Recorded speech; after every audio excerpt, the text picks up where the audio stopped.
Sanctus, Sanctus, Sanctus Dominus Deus Sabaoth. Salam jumpa kembali saudara-saudariku yang terkasih dalam Tuhan kita Yesus Kristus. Salam sejahtera untuk kita semua. Berkat Allah yang Maha Kuasa senantiasa menyertai kita. Marilah kita mendengarkan dan merenungkan bacaan-bacaan kitab suci hari Sabtu tanggal 12 April tahun 2025. Dalam nama Bapa dan Putra dan Roh Kudus. Amin. Bacaan pertama dari Nubuat Yehezkiel bab 37 ayat 21 sampai 28. Beginilah firman Tuhan Allah. Sungguh, aku akan menjemput orang Israel dari tengah bangsa-bangsa kemana mereka pergi. Aku akan mengumpulkan mereka dari segala penjuru dan akan membawa mereka ke tanah mereka. Aku akan menjadikan mereka satu bangsa di tanah mereka, di atas gunung-gunung Israel, dan satu orang raja memerintah mereka seluruhnya. Mereka tidak lagi menjadi dua bangsa dan tidak lagi terbagi menjadi dua kerajaan. Mereka tidak lagi menajiskan dirinya dengan berhala-berhala atau dewa-dewa mereka yang menjijikan, atau dengan semua pelanggaran mereka. Tetapi aku akan melepaskan mereka dari segala penyelewengan mereka dengan mana mereka berbuat dosa. Aku akan mentahirkan mereka sehingga mereka akan menjadi umatku dan aku akan menjadi Allahnya.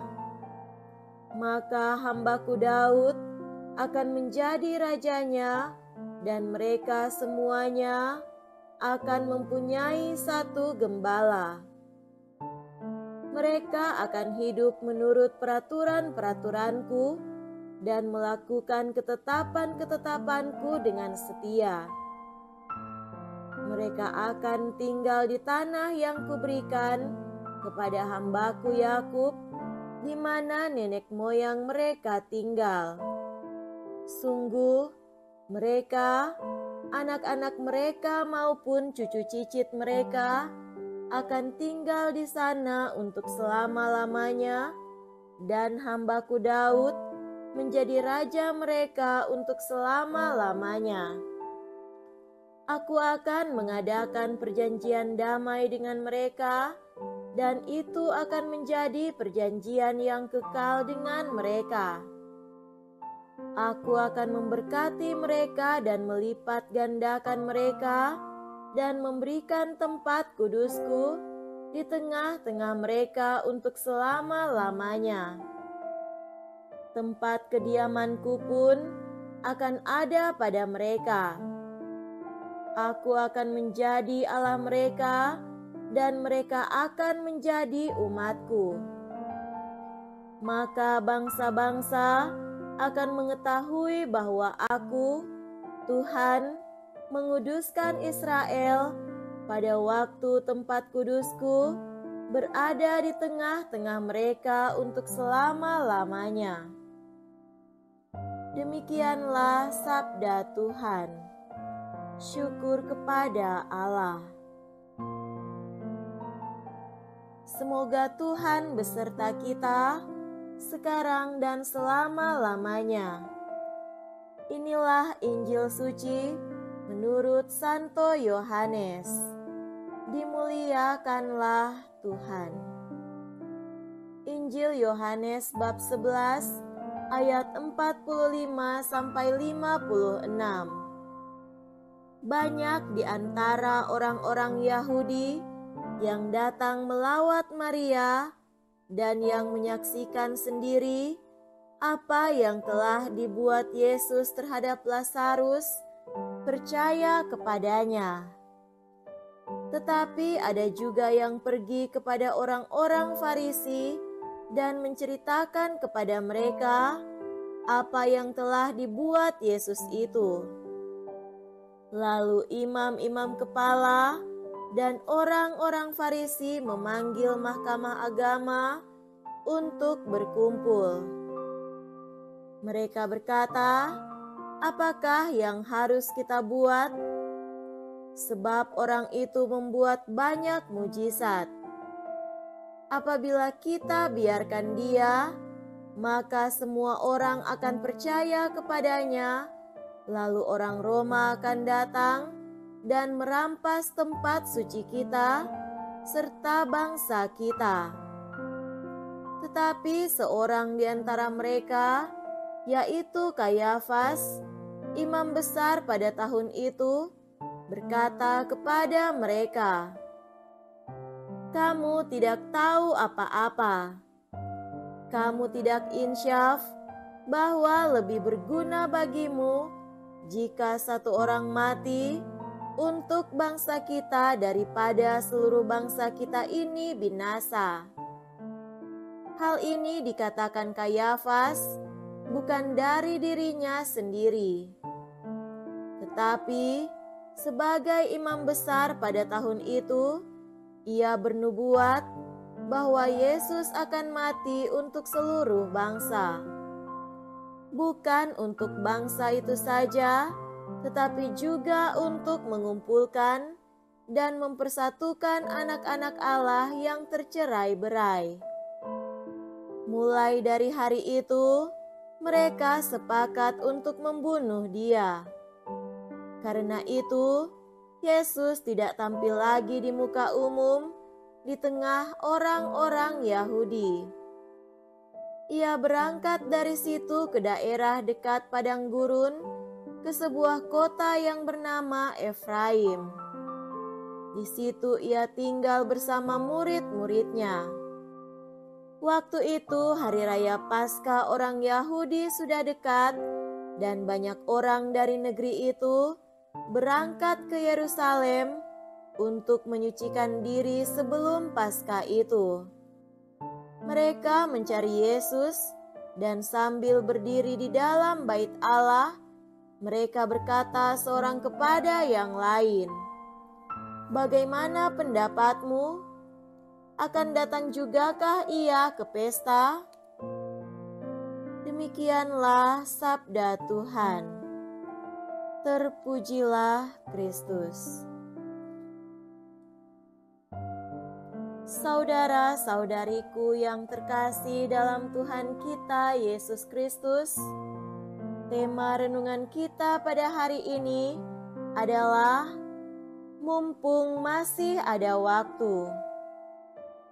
Kita akan memasuki hari-hari puncak dalam permenungan akan misteri Paskah, yakni Pekan Suci.